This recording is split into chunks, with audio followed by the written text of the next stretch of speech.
ઉપરવાસમાં પડેલા ભારે વરસાદને કારણે વિરમગામ હાસલપુર હાઈવે પર પાણી ફરી વળ્યા.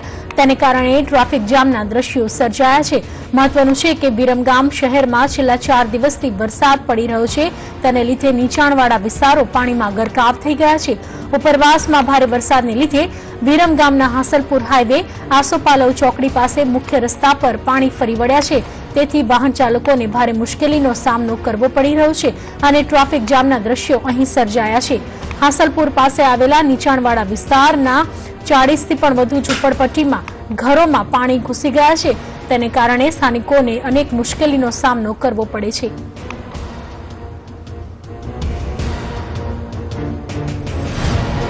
કમ 50 થી 60 ઝૂંપડા છે, એમાં પાણી ઘરી ગયું. ઉપર વિસ્તારમાં પાણી આવી ગયું. કોઈ વ્યવસ્થા નથી. કેટલા ઘરો ડૂબેલા છે? કમ સે કમ ઘર હમણાં છે અમારા 40 જેવા ડૂબેલા છે. પાણી ઘરમાં આવી ગયું છે. ખાવા પીવાની કે કાંઈ વ્યવસ્થા નથી. શું તકલીફ પડે છે આજે? આને જ ઉપરમાં પાણી આવી ગયું છે અને પાણી બધા ઘરમાં ભરાઈ ગયું છે.